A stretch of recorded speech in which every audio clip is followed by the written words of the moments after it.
What if Robb Stark was revived after the Red Wedding? Let's explore the depths of it in the video. The small group of outlaws surrounds the ruined caravan they had just ambushed, their moods unusually somber. While normally a success like this would be met with cheers and whoops, especially since the group they had attacked were the hated Freys, none of them could truly feel exuberant after seeing what they were transporting. This column wasn't moving supplies or weapons to one of their new castles in Darry or Riverrun. It was a parade formation, one celebrating their treason. At the head of the column was a dead rider, the young wolf. The Freys had spared no mockery on Robb Stark, sewing the head of his direwolf upon his shoulders. Behind him were the bodies of those who had fallen with him in the Red Wedding. Lady Stoneheart watches the dead, recognizing the faces of many of those who had fallen. Saints and sinners lying broken, those who had served loyally to the end. She dips her head in respect to those who had fallen, and turns to her band of outlaws and nods. She says to raise them. My lady, please. The Lord of Light's powers are not some tool to fulfill whatever whim you want. Your boy is past, and though it grieves me to see how he has fallen, I cannot bring him back. If your God claims to be a bringer of justice, then let him right the greatest wrong of this war. Let the wolf of House Stark rise up again. Even if I could, his body is too far gone. He looks over at Robb and presses a hand on his chest. To raise him back would be unnatural, and then he feels a warmth spreading from his breast. He shudders and recoils, wondering what it might mean. And then he sees it, the wall and the shadows beyond. They press against the darkness and threaten to spill from every top of the wall. But as the tidal wave of shadows threatens to spill across the land, he sees the figure standing defiantly. A man, or at least part of a man, and part of a wolf. In his hands is the banner of House Stark. Theorist looks at the boy again, wondering if he had seen it right. Yet there is no denying it. A vision from the Lord of Light. Slowly, he bows his head. I will try, but I make no promises. Stoneheart nods and gestures for him to continue. Theorist leans over and places a kiss on Robb's forehead and begins to utter a prayer. Times of pain and times of craving, and after all, let us resurrect the dead. We will wait and we will save you, alive or undead. He continues to pray, kneeling over the body until he feels a faint glow. The priest scrambles back, looking as Robb's chest begins to heave. The first thing that comes out of his muzzle is a low growl, too guttural to be human, and yet his mind remains his. Robb thinks back to his last moments. He thinks of the blades sinking into his chest, the dagger wielded by Roose Bolton. Then he sees himself in a kennel, barking frantically before being filled with crossbow bolts by the men of House Frey. Another growl escapes his lips, and this turns into a snarl, sounding more wolf than man. The others all back away as they look at Robb. Some finger their swords or string bows, yet Stoneheart orders them to stand down. She climbs off her horse and descends. When she is close enough, she spreads her arms out. Behold, our leader against our foes. For those of you who dare to run with the wildest of wolves, here we stand. The snarl dies in his throat as Robb turns to find the woman who had once been his mother. Her face is maimed, her throat slit, and she looks as though she has aged 2 decades. Mother? Yes, my son. It is I. She places a hand on his muzzle, where Robb had once been human. She scratches it slightly and then pulls her son into an embrace. For a moment there is silence, and then the shuffle of feet. Harwin is the first to kneel along with 2 other Winterfell men, followed by Lem Lemoncloak, Tom of Seven Streams, Jack Be Lucky, the Mad Huntsman, and lastly, Thoros of Myr, who remains uncertain of what the boy truly is. When they have all bent the knee, Robb heads inside with Stoneheart. He is perhaps the only one who can understand her properly due to his sensitive wolf ears. So, is this truly all that is left of us? The others are gone, lost, bent the knee, or made prisoners. They are my bannermen. Were your bannermen. Things have changed. House Stark no longer rules the North, just as House Tully no longer rules the Riverlands. Then let's change that. He feels his anger starting to grow again as the loss of his kingdom hits him. The loss of his bannermen and the betrayal of the Freys inflicted on him. He lets out a growl and shakes his head. But that's not all he remembers. He thinks of his father, who had died betrayed, his sisters, who were made hostages, and all the destruction the Lannisters inflicted upon his house. None of that is something he can ignore. There will be blood to pay. Soon enough, the Brotherhood without banners rides out yet again to confront their foes. They ride under Robb's leadership across the Riverlands. Theorist tries to explain their code to him, reminding him that they are not outlaws, like the realm believes. They are defenders of the people. For Robb, these words ring true enough. It was what he had gone to war over, and he still recalls how he conducted himself in the War of the Five Kings. Those outlaws stick to their usual targets, striking in patrols and columns of men while accepting aid from lesser lords and small folk. Many of them still prefer the Brotherhood to Lannister rule, and yet, as Robb Stark rides past, many watch him in fear. They whisper under their breath and stare at him. Though many prefer to keep him hidden, the king will not have it. He wishes to be seen by the people he's fighting for, so they know that someone stands with them. Soon enough, rumors begin to emerge of this strange half-wolf, half-man, but this is dismissed by the Freys as simple propaganda, aiming to scare them. Still, the Brotherhood does not merely stick to the roads. They soon receive word that some villages are being forcibly occupied around Darry, which has just been claimed by the Lannisters and Freys. To secure their hold over the small folk, the Lannisters deploy men to occupy them and ensure they do not support outlaws. Robb receives word and rides out to aid them. A fire burns in his chest as he is excited to at last have the chance to confront the Freys and Lannisters directly. Soon enough, a trap is laid out for them as the small folk stage a dispute between a group of Frey soldiers and a vendor over some food. When the men-at-arms try to forcibly extract money from the man, a fight breaks out and leads Darry to send more soldiers under the command of Harwin Plum. Yet as these soldiers make their way to the village to put down this minor uprising, horns blare as the Brotherhood strikes. Thoros and Lem lead the vanguard, swords flashing as the fire priest's wildfire scatters the horses and breaks up their formation. Lem cuts down the scattered men-at-arms, while archers rain down from the woods. When they are completely distracted, Robb at last makes his appearance, riding atop a black stallion and snarling defiantly. Around him, the remaining Winterfell men remain close. The sight of him is like a beast from a nightmare, and the enemies are frozen in fear. Even Sir Harwin is too stunned to react and allows Lem to drive his sword through his mail and striking his side. The knight sweeps his hammer and forces the large man back, but Robb soon closes in on him. His longsword feels clumsy in his hand, but he manages to catch the first swing. He follows with a slash, but that is easily brushed aside by the Heartstone, who sweeps his hammer at Robb and nearly knocks him off his saddle. The young wolf continues to strike at him with rapid blows, but these are all pushed aside. Seeing that his sword is failing, Robb thinks of something else. He throws himself forward and closes his jaw around his neck. The knight's eyes widen as he feels the teeth closing. Although it doesn't bite through mail, it does knock him off his saddle, where Robb can pull out a dirk and drive it into him. Seeing their commander fall, the rest of the garrison flees, leaving them in control of the villages. Robb throws his head back and howls, but he sees only fear among the villagers, not celebration. The men hide behind stalls and herd their families inside while mothers clutch their children. The word monster is on everyone's lips. All right, that's enough from you all. Lord Stark just saved your worthless hides from the Freys, so best show him some respect. No, it is fine, Harwin. I know what I am. Let them stare and spread the story. The young wolf lives again, and is here to protect them.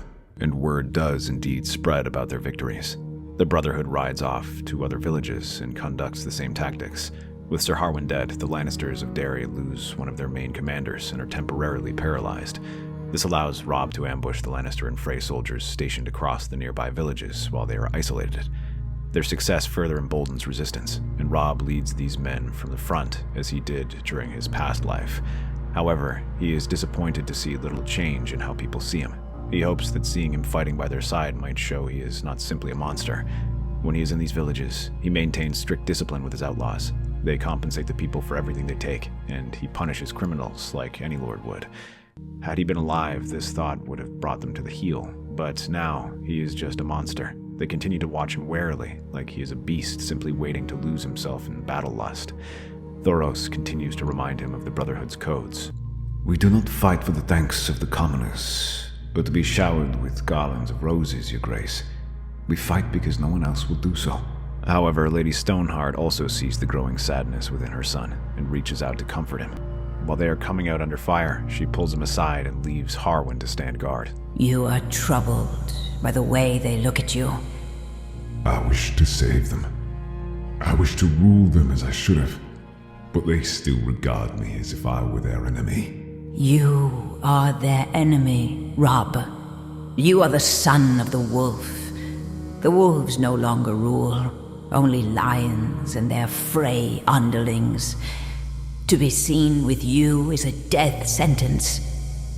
Unless you can show strength. I can't show my strength without their support.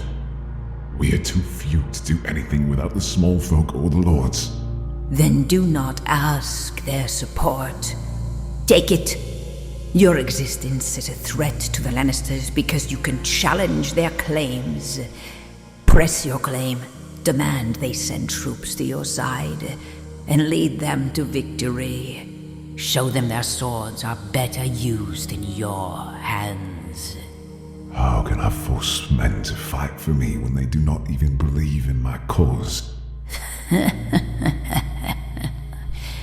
You speak like your father. He would be proud. But times have changed, and perhaps so should men. Your father fought with honor every day of his life, and the Lannisters made him die a dog's death.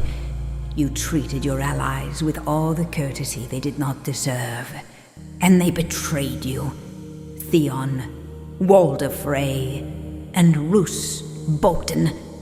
The world is now run by them, but cruel men hold honor with the value of a cup with a hole in the bottom.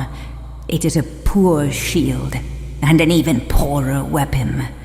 And yet, if we discard it, what difference does it make between us and the Lannisters? We go to avenge our wrongs, and we fight for something beyond our self-interest.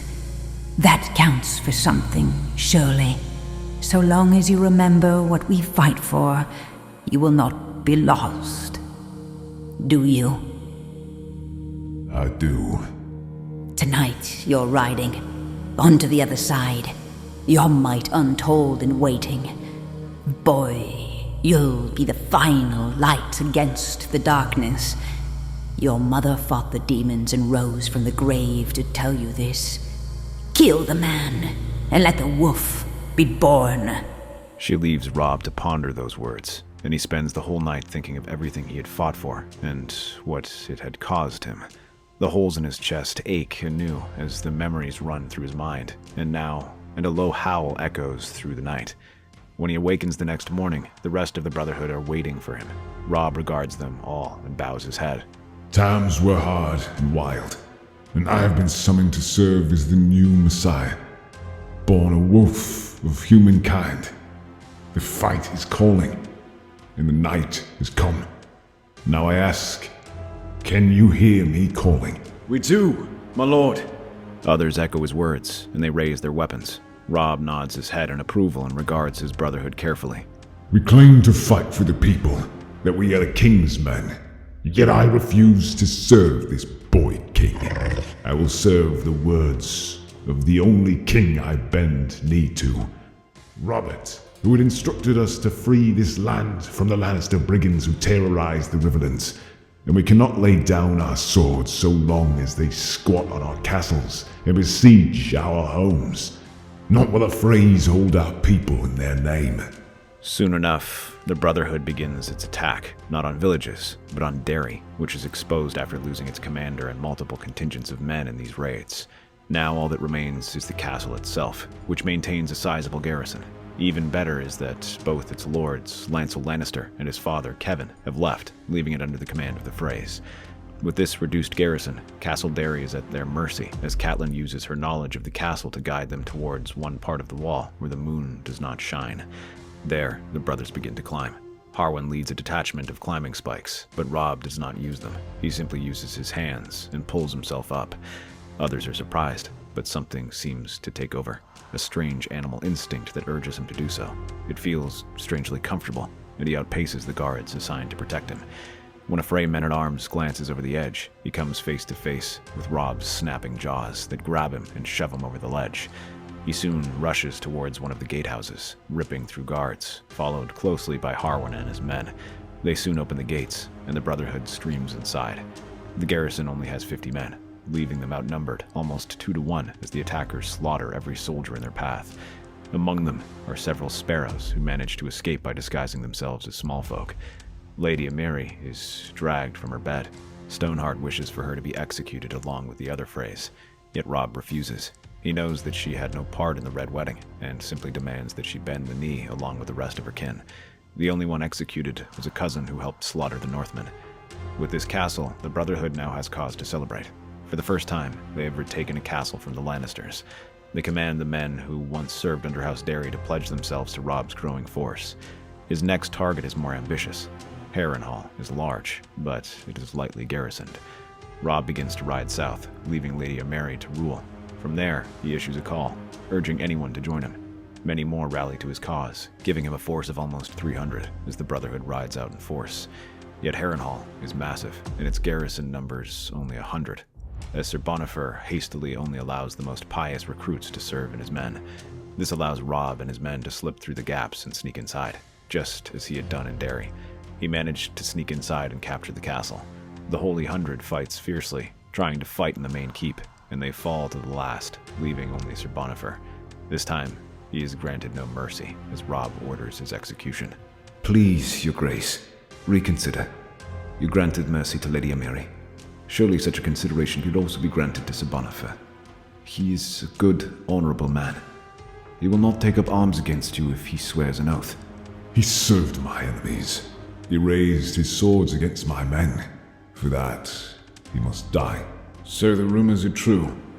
You had indeed raised this abomination. I expect nothing from that red demon of yours. Very well then. Send me to the father. Robb drags him outside of the courtyard, where he lops the man's head off in a single blow. Still, the capture of Harrenhal is a great victory. It is a major blow to the Freys' prestige by allowing a major castle to fall so easily. Soon enough, many disaffected smallfolk and bands of outlaws rally to Robb's side, swelling his army to almost 2,500. Harwin and the soldiers quickly move to begin training them. For a time, they very much seem like a proper army, and Robb finds himself thinking back to the War of the Five Kings. Yet this situation is only temporary. His success also earns them the ire of the Iron Throne. Now they are no longer simply a band of outlaws, but a true threat, and Randall Tarley rides out from Maidenpool to meet them. Rather than fight them, Robb decides to disperse the army, leaving members of the Brotherhood with them to ensure that they can maintain discipline and follow his instructions. He has these smaller bands strike across Riverland houses and threaten their seats to force them to act, while about a fifth of his forces move to confront the Freys in Riverrun. Harwin and Robb take command of this, and the assault has the intended effect. Not only does Randall Tarley break off to protect Maidenpool, but some of the Riverlords also abandon the siege of Riverrun to protect their castles. Many had never been loyal to the Freys to begin with, but now they have justification to leave, weakening their hold. Riverrun is protected on all sides by a river, requiring the besiegers to maintain 3 camps to surround the castle.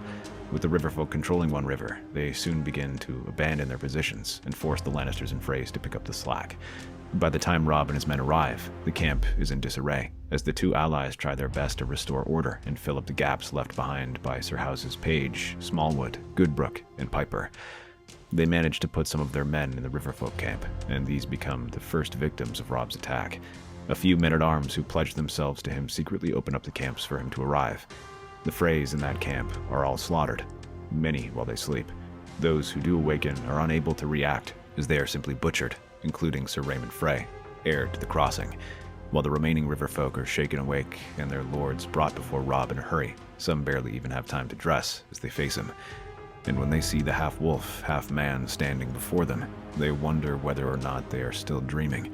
But when Robb stands up and snarls, they realize it is all too real. You all once served me in life, naming me your king and serving as my bannerman. Now you serve my enemies. And before that, you had served my father and brother who opposed these Lannisters. If it were up to me, I would have you all sling where you stand as turncloaks. But fortunately, it is not up to me. My son shall decide your fate. Wait. Father? Brother? Lady Catelyn, is that you? It is. I have come to reclaim my home. That is impossible. You were slain in the Red Wedding. The Freys said as much when we asked about you. When have you heard of Frey, to be honest? Now I ask again. Are you all prepared to serve? She looks at the lords who remain. Vances, Roots, Leicesters, and Butterwells. All of them stare at the young wolf, now reborn, and quickly pledge themselves. Robb allows himself a wolfish smile as he begins to lay down their plans. The lords all gather their men-at-arms and hurry before anyone realizes what happens. Robb leads a small contingent across the Lannister camp, striking outside their wooden palisade and firing arrows at them. They soon get the response they were expecting as the Lannister sorties out to try and attack them. A battle develops beneath the walls of their camp as Robb leads a charge alongside Thoros and Lord Root. The fighting is short but brutal, as Robb refuses to fully commit his forces just yet, simply holding this assault back. Meanwhile, Lord Vance sends word to the Freys, saying that Robb is at their camp and they need reinforcements. The Freys take the bait, and Sir Edwin Frey leads his men to help them, aiming to join forces with his father in the Riverrun camp. But as they arrive, they are greeted with the waiting swords of their supposed allies. Frey knights and men-at-arms are cut down as they get off their rafts, while others are overturned. This further adds to the confusion, as soon the Freys' column is crushed. The Riverlords rush to attack the Lannister camp, joining in the slaughter. With their allies turning against them, even this camp is thrown into confusion. Many men end up attacking each other, while the rest scatter into the wilderness. With their defenses crumbling, Robb leads an attack and smashes the Lannister defensive line. In the chaos, he spots Jaime on his horse without his armor, as he hastily tries to rally his men. Robb finds himself thinking about how he had trapped Jaime before in the Whispering Woods, and then in his camps. Back then, he had been frightened and inexperienced, but now things seem almost easy for him. Jaime was larger than life back then, but now he was a shadow of his old self, while Robb was stronger than ever. He actually laughs. As his men storm the camps, Robb howls yet again, sending the nearest Lannister men freezing when they see him. All around him, Harwin leads his troops forward. Ride up by the winds of wild. Wolves are on the hunt tonight. Let us pray for those in front of us, all might victorious. Wake the storm and bring to fall the liar. As the space around him clears, Robb bounds on all fours, rushing to confront Jaime. He dodges the swing of Jaime's blade, who expects him to strike at him. Instead, Robb goes low and bites at his horse's flank. The animal's eyes widen, and it rears back, causing Jaime to tumble to the ground. Yet, he somehow turns his fall into a roll and rises to his feet, smacking Robb with his golden hand when he gets close. Robb's head snaps back, and then he turns to face Jaime, spitting out blood. All he sees is red now as he feels that same animal instinct taking over. It is as if Grey Wind is calling to him and guiding him forward. He moves low, fingers flexing and curling as if they were claws, and then rushes at Jaime. No rest, no hiding when the moon is out at night. No test, no warning comes to life. We are lost together, terror rising in the wind. All night we revel, and for blood we cry and sing. Their swords clash, but these strokes lack any finesse or practice. Both men are out of practice and can do little more than swing wildly. The difference is that Robb does not need to rely on his sword, and instead dives low and sinks his fangs into Jaime's throat. The knight's eyes widen as he gasps, feeling the wound tearing open, and then he drops to the ground, blood bubbling in his throat. Robb spits it out and howls into the night. As the sound carries across the camp, the Lannisters and Freys break. They scatter into the wilderness. Those unfortunate enough to be captured are all hanged. Riverrun opens its gates to Robb and Catelyn as the Blackfish welcomes them. Although he is shocked to see what they have turned into, he still treats them as allies. With this victory, the Brotherhood now turns from a simple outlaw band into a proper army, as the remaining Riverlords all rush to declare for Robb. As for the Lannisters, they are no longer able to act like Robb has not returned. He has just led an army and killed the Kingslayer. There is no more denying what just happened, and now he is no longer the young wolf. Those who survived the encounter refer to him by a new epithet, the Beast of Riverrun. One person who does hear about this is Stannis. Even as he prepares to march south to Winterfell, he hears of these developments and realizes that this is the perfect opportunity to gain an ally. The Freys still hold the twins, and the neck is closed off to their army, even if they get past them. But Stannis has a fleet. He can easily organize Robb to be transported north if they ally together. Soon enough, word arrives from their ruins in the salt pans of a delegation being sent to meet with him. Robb and Stoneheart make their way over to confront them, leaving Riverrun under Edmure and the Blackfish's control. Robb watches from the bluff above, his yellow eyes narrowing at the sight of the bright red sails of Salador San's ship as they glide toward the shore. The ships are gaudy, almost mocking in their flamboyance, but behind their painted hulls, Robb senses discipline and deadly promise. He sees the banner of King Stannis upon them. At their head stands Melisandre, her red robes flowing like fire in the sea wind. The flames of her torches crackle in the breeze as she approaches, flanked by San's guards. Robb waits with Harwin and Lady Stoneheart beside him. His presence is overwhelming. He bares his teeth slightly as the red woman steps forward. The fire has led me to you, young wolf. So it is true. You have returned. That means the Lord of Light has a greater purpose for you. The night grows darker, and a king must rise to meet it. Then what are your terms? King Stannis will provide you with these ships to bring you and your army north. This is a gesture of good faith to show you he is sincere when he offers you an alliance. An alliance? Indeed. You share the same enemies. The Boltons and Lannisters. There is no reason for you not to aid each other.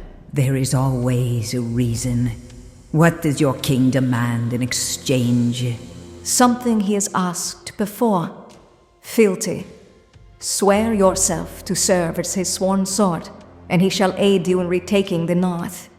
I have rebuked him before, and I will do so again. It is not you who answers that call, woman. It is the beast of Riverrun. I'm no servant to flames. If you think to make me a pawn in Stannis' war, think again. He growls low in his throat, and the sound makes the sellswords behind her step back. Melisandre, however, does not flinch. Her red eyes gleam, studying him. She opens her mouth to speak, then stops. Something changes in her face. She inhales sharply, her pupils dilating, her hands tremble, and her lips whisper a prayer in High Valyrian. The fire in her touch burns brighter, wildly, casting shadows behind Robb. I see fire in your blood. Shadow on your soul, but also light. You are no ordinary creature. You are chosen by Rolla. What do you mean? I thought you were the wolf reborn, but you are more than that. Forged in defiance of death itself. I must speak to Stannis. The North may not be his to claim. Perhaps there's room for compromise. Robb watches her warily, but he senses no deceit. She bows slightly and turns back toward her ships. Within the hour, Salador San's fleet sails north, ferrying Robb and his brotherhood toward White Harbor. The sea wind is cruel and biting, but Robb stands on the prow, unmoved. Ravens fly overhead, and as they pass the bite, Harwin leads in. Never thought we'd see these shores again, my lord. Nor did I. But they are a welcome sight. When the ships finally dock at White Harbor, the city is cloaked in fog. Manderly guards line the docks until Lord Wyman himself emerges from the mist. The sight of Robb nearly drives him to his knees. Not from fear, but disbelief. He steps forward, tears welling in his eyes. By the seven, it's true. The young wolf walks again. My army is yours, Robb Stark, and my halls are open to your cause. The North remembers. Messengers are soon dispatched across the north, spreading word of Robb's return. Lords hesitant to declare for Stannis begin to reconsider, while others openly prepare to ride for White Harbor. Meanwhile, Robb entrusts the Riverlands to Edmure and the Blackfish, who secure their hold while the Lannisters and Tyrells are too entangled with the Sparrows to respond. Snow begins to fall as Robb marches north, growling host at his back. Nearly 6,000 strong, his army winds through the White Knife and climbs into the frost-bitten hills, growing in size. Manderly knights ride in glittering columns, their banners fluttering with leaping white mermen. Behind them march the Locks and Flints, cloaked in wolf furs, heads down against the wind. They now get word that some Hornwoods wish to join them. The cold cuts through the armor and leather alike. Sentries collapse in their saddles, and wagons crack under the weight of snowdrifts, but Robb never hesitates. his golden eyes narrow against the blizzard, his breath steaming in the air. Where others see white nothingness, he sees paths, shadows in the drift, wind patterns on the ridge. Some say he dreams of the roads ahead in his sleep. Others whisper that the wolf inside him simply knows the north. He doesn't lead by maps. He leads by instinct. The army crests a frozen hill one morning and spots the faint glow of fires in the distance. Crofter's village. The black smoke twists into the sky, while a fire is lit atop its tallest tower, and the sound of battle rides the wind. Screams, steel on steel, war horns. Move. There is no hesitation. The battle has already been joined. Stannis and his men take up defensive positions against the advancing Bolton army. Although outnumbered, they hold their own quite well, as their iron discipline keeps the wild Bolton riders at bay. Their spears jab out, stabbing against the enemy soldiers. Stannis Baratheon's host is locked in a vicious clash against the Boltons. Spears crash in snow-choked trenches, while knights flounder in the icy sludge. Robb Stark shouts for his men to advance, striking at the uncommitted reserves of the Freys. He gallops ahead, his cloak snapping in the wind, and the Northmen follow, banners flaring behind them. The wolves fall upon them. Robb leads the charge down the slope. No horn, no signal, just a long primal howl. His cavalry smashes into the Bolton rear, breaking them like dry twigs. Men scream as they're trampled under hooves and crushed beneath northern steel. Robb leaps from his horse and barrels through the enemy with a blade and fangs. Across the field, Stannis watches with grim eyes as the enemy routs. Sir Richard Horp turns to him. Is that Stark? What's left of him. The battle doesn't last long after that, with both armies closing in from either side. The Bolton host collapses, and seeing the Stark banners, many of the other northern houses simply throw aside their weapons and surrender. None would ever willingly raise a blade against the Starks, so his army is soon swelled by Umbers, Serwins, Tallhearts, and Hornwoods. Those not slain flee into the woods, hunted by dogs and wolves alike. When the field falls quiet, Robb and Stannis meet amid the corpses. I had not expected a beast to wear a crown. Nor had I expected a king to fight in the snow. I am not a king until I have the Iron Throne. Let's start at Winterfell, shall we? Robb scouts ahead, his senses sharper than any hound, and he has memories of his old home. He finds a hidden postern gate behind the old broken wall, half buried under snow. The defenders do not even guard it. When night falls, he leads a vanguard through the gate. They spill into the courtyard like a flood. Bolton men awaken to chaos as Robb's soldiers pour in, cutting them down. He stalks through the great hall with blood on his teeth and steel in his hands, his direwolf instincts driving him forward. Run, you cowards! Cries of mercy are unknown to us. Fireborn, and to face the fears with the blade of the swords and spears. No, the Wolfborn. The only one who doesn't run is Roose, who kneels by a fire. When he looks at Robb, he does not fear or beg for his life. Instead, he actually smiles. This causes Robb to growl and approach him, his eyes burning with anger as he lifts Roose off the ground. So, at last you've shown your true form. Robb throws him across the room and sends him sliding across the ground. Who are you to call me a monster? Monster? Who's calling you a monster? You look like a king to me. Don't mock me! I am not, you fool. You fear what lies beyond the wall. You should. I have seen it as well, and I know what you are facing. What you are doing to me. That is mercy. You knew about this. I would have believed you if you claimed such a thing. Whether you believed me or not is irrelevant. What I care for is what you would do. You were a boy playing a king. A fool who thought an honorable heart was all it took to be a king. Tell me, what did you do to get back here, Your Grace? Robb does not answer right away. He simply looks at the fire and remembers all he has done. The wars he fought, the battles he won. While they were far from his first, they felt different. He felt different fighting them. When he looks at Roose, the Lord is smiling faintly as he stretches his neck out. Robb's sword falls. By dawn, the direwolf flies above Winterfell again. In the camp outside the walls, Melisandre watches the flames from her tent. Stannis sits across from them, silent, brooding. You have your castles. You have the Northmen. He's made quite an impact on the men. The beast of Riverrun. Feared, but feared no sword and feared no spear. He's been hunted by hundreds, and has never yet been caught. A beast sent to wander, bringing terror. and take 'em all beyond. A beast meant to feast on the treason of liars. And with him you can hear the fire. This war is not your final war. The true war waits in the cold and dead. Robb Stark is more than a rebel ghost. There is power in him. A beast the cold cannot break. We must allow him to run wild if the North is to serve us in the wars to come. You expect me to simply let them go? Forgive their treason as if they had not rebelled against the crown? Not independence, but you must give him room to fight. He will be the realm's protector, and the North shall be your shield. That is something you cannot ignore. What you are suggesting is making them a vassal, a client state of some sort. Is that so difficult to accept? No, I suppose not. They may have their king, but I will have their support. Soon enough, Stannis sends these terms to Robb. He offers them independence in almost all things. They may not be allowed to make foreign wars without the king's permission. They must show favor to traders from the Seven Kingdoms and send some tribute every year. But aside from that, they shall be granted their freedom. Robb agrees to such terms and recognizes Stannis' claim, and even bolsters his army by offering him men. The surviving men of House Bolton, Karstark, and Dustin, who fought for Lord Roose, are given a choice. Should they join Stannis, they may have their crimes forgiven. If they remain, they will be executed.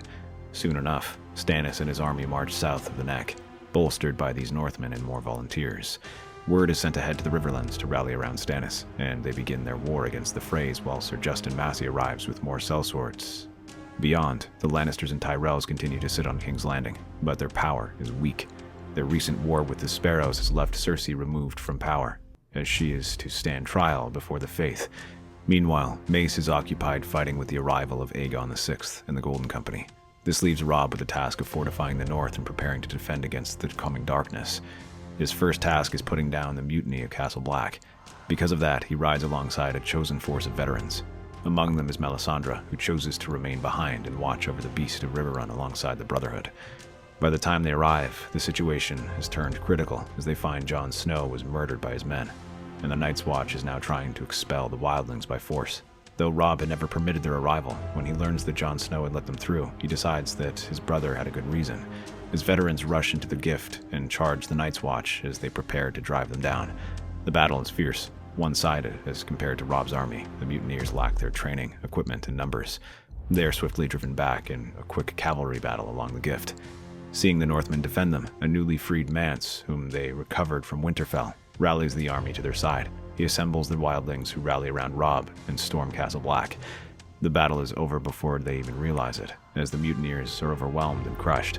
Yet, as Robb Stark marches through the ruined gates, the captured Black brothers freeze as they see a savage-looking warrior with a wolf's head.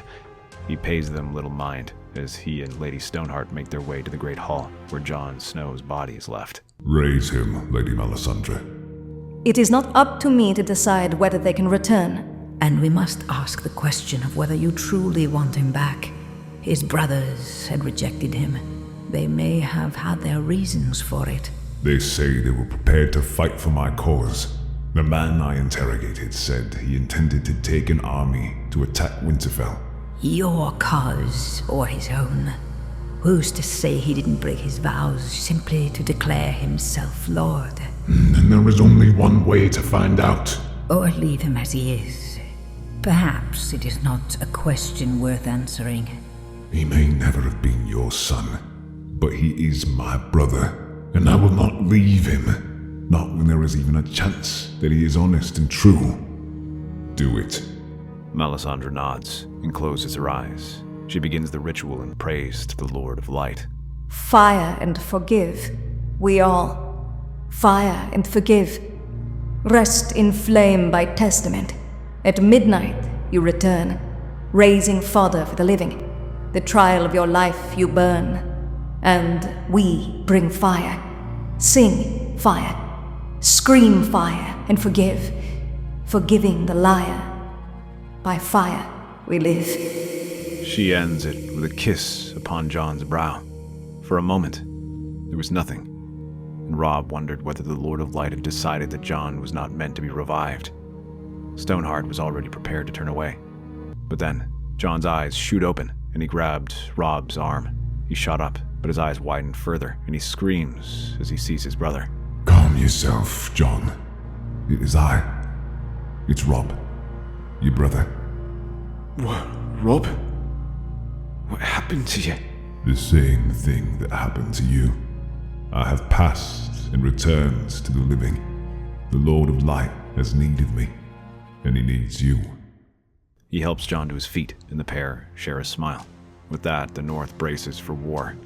The gates of Castle Black creak open each day, letting streams of wildlings pass through, bundled in furs and dragging children behind them. Some still regard the Stark brothers with suspicion, but Mance's assurances help convince them. Others whisper of prophecy, speaking of wolves returned and fire reborn. John assumes command. Robb trusts him with the day-to-day defenses, while he rides from holdfast to holdfast, summoning Northmen to their ancient duty. Mance Rayder gathers his people, helping John form a new army of spearwives, mammoth riders, and bone-armored berserkers. Even the chronic men of the Neck send word. They will hold the swamps. Dragonglass arrives by ship from Dragonstone, which was retaken by Stannis. Robb holds a dagger in his hand one evening, studying its black sheen in the firelight. We have steel, stone, and stubborn men, but none of that matters if we don't have fire. And fire they bring. Thoros of Myr and brothers from the Brotherhood Without Banners, but also his brothers from Myr. His tales of their actions in the Seven Kingdoms convince many to join them. They bear no sigils, but the red flame. Melisandre leads ceremonies in the shadow of the wall. She lights the night with pyres, her voice echoing through the frozen forests, calling R'hllor for strength. Still, not all goes as planned. The evacuation of Hardhome fails. Their ships do not return. A handful of survivors stagger through the snow to Castle Black days later. Their eyes are wide. One man babbles of screams, another gnaws his fingers down to the bone. The last whispers a single name again and again. The Night King. And yet, worse, the wall itself has changed. Melisandre senses it first, something broken in the wards. The ancient charms once sustained by blood and purpose have weakened. The mutiny, the oaths broken, the murder of a Lord Commander, all of it served as a sacrifice. The wall now trembles with cracks unseen by the naked eye. They are coming. And they do. The storm begins with a chill wind that no fire can hold at bay. Horns blow across the battlements. Shadows descend from the woods. Eyes of pale blue blink open in the trees. The wall is no longer an impassable shield. It holds, but barely. John commands the defenses atop the ramparts. Robb rides along the line, rallying the wildlings and Northmen at Eastwatch and Castle Black. But as he stops to get some water, Melisandre approaches him with a box. Has word been sent to King Stannis? It has, Your Grace. He now rides back with all his strength from King's Landing. But there is another matter. A weapon fit for his champion. She opens the box and reveals a set of dragonglass that Robb can grip with his fists. He holds one up and makes a slashing motion. It strangely feels more natural than wielding a sword. Thank you. Ready the men. With these in hand, Robb raises his new claws in the air and roars to his men. Sons of the North, fists up in the air tonight. It is time to leave the Seine and unleash the wind. This is our time. This is our fate. Pyres will inflame the night, and restless is the world alight. This is our war, the last crusade. His soldiers all shout around him. Archers loose fire-tipped arrows. Catapults hurl barrels of pitch. The ice cracks and groans beneath the weight of the dead. And as the whites come rushing in, they rush headfirst into the attacks. Hundreds fall at once to these attacks, falling before the fire and dragonglass. For the first time, they actually hold back the assault, and men watch in awe as the dead falter, if only for a moment. But while a few fall, hundreds take their place. Then come the White Walkers, cloaked in pale frost, swords of crystal in hand. Where they stride, fire dies, men collapse, animals panic. Their presence begins to push back the armies, and they advance through the volley of death. But rather than falter behind their walls, Robb meets them on the snow. John organizes fire from above, while his brother rides out, clad in blackened mail, his wolf's face bared. He leads a charge of veterans and spearwives through the ice fields, cutting down the risen dead. His claws seem like extensions of his body, and he rips through the whites as if they were parchment, and even the White Walkers are stonewalled. A White Walker raises its blade toward him, but he catches it with his claw and drives another through his chest. His fury is unrelenting. He rips wights apart with his bare hands. Men around him falter, but Robb does not. He is tireless, fearless, a beast in man's form, howling against the long night. Still, they are only just holding, and only barely. One night becomes 2, then 3, and then that turns into a week. A raven is sent to King's Landing. Stannis has just taken the city, his banners flying over the Red Keep. His victory is hard won. Fires still burn in Flea Bottom, and the Faith Militant lie broken in the streets. And Aegon's army lies scattered in the Stormlands. Now he is overseeing the submission of Mace Tyrell. But when he reads the message, his face darkens. The true war has begun. Even as the North is buried beneath wind and snow, he summons his war council. Riders are sent, ships prepared, fire priests consulted. He promises amnesty to anyone who fights for him and prepares to march. But for now, the North stands alone. Atop the wall, Jon Snow grips the frozen hilt of Longclaw. Below, Robb stands in the courtyard, eyes aglow with fury, blood staining the snow at his feet. The dead are not done, and neither is the wolf. Weeks turn into months as the North becomes a land of death and fire. The wall no longer stands as a monolith. Its flanks are cracked, its gate shattered, and great chunks of ice tumble from its heights. What was once the shield of men is now a bleeding wound in the world. Each day, the dead come. Each day, fewer defenders remain to meet them.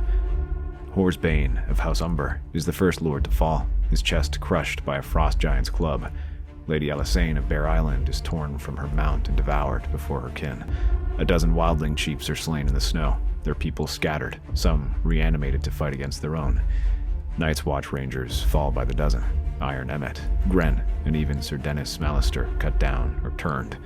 Fires light the night, and still it is not enough. But amidst the ruin, 3 lights burn. Jon Snow holds the wall. He walks its length daily, rallying men and women alike. He commands from the front, his armor blackened, his eyes hollow, but his voice strong. He sleeps little, eats less, and still stands. He leads attacks to recapture the wall and break any attempt to climb it. Melisandre is flame incarnate. She burns day and night, lighting trenches, summoning fire from the very snow. She breathes life into dying soldiers, calls down wrath with each prayer. The fire consumes her slowly. Her red hair turns pale at its roots. Her hands blister, but she does not stop. And Robb Stark is the sword. He rides from post to post like a shadow on the wind. Where the line falters, he appears. Where the dead push forward, he smashes them back. His claws are caked in black blood. He does not speak often, only growls, commands, and howls. More than a dozen White Walkers fall before him. One night, Harwin stares at him by the firelight and whispers to gathered men. He's not just a man. He's vengeance made flesh. But even vengeance begins to falter.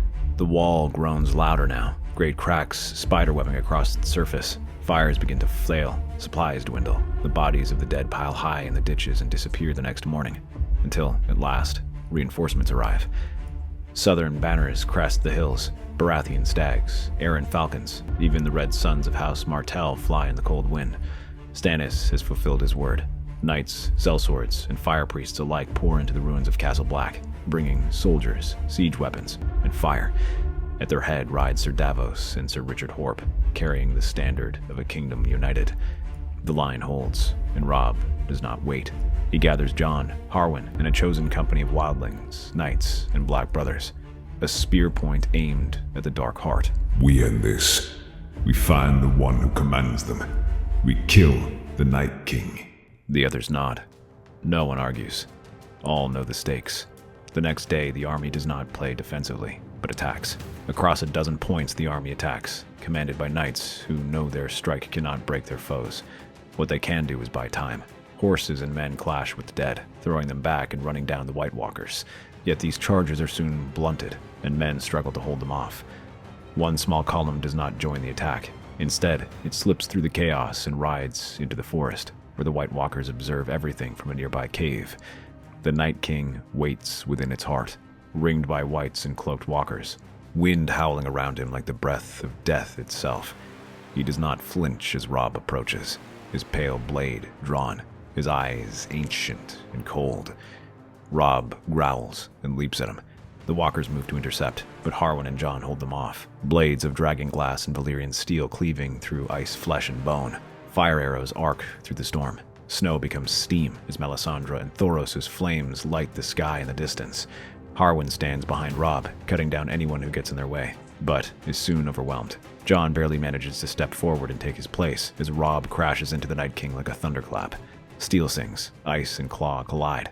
The Night King moves with terrifying grace. His sword slices Robb's side, and blood steams in the cold, but Robb does not fall. He throws himself forward, fangs bared, claws raking across the Night King's armored chest. The others fight as well, but time slows between the two ancient forces, man and monster, wolf and winter. The Night King drives his blade into Robb's shoulder. Robb roars and smashes his skull into the Icy Lord's helmet. He grabs the blade, forcing it deep into himself as he closes the distance. And then he tears. With a final howl, Robb drives his claws into the Night King's chest, digging through the frost and blackened bone. His eyes blaze gold and red as he rips through the icy sinew and finds it. The heart.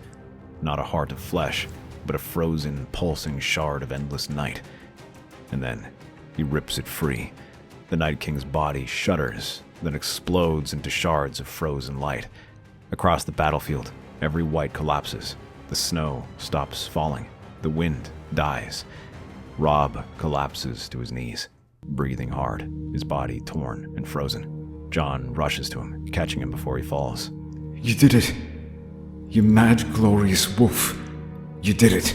And with that, the war ends and the armies return home to rebuild. As promised, the North is no longer a subject to the Iron Throne, and Stannis publicly rewards Robb with a declaration that he is now a vassal king rather than a bannerman. The two remain close to cooperate, but Robb cannot truly rule, not in the way that he is. Instead, he names Jon as his successor and focuses on another task with Lady Stoneheart, finding their family. That's our theory. Westeros is a land filled with exciting stories and possibilities, and we love exploring them. If you want to accompany us on this journey across the Seven Kingdoms and beyond, then please like, share, and subscribe to our channel.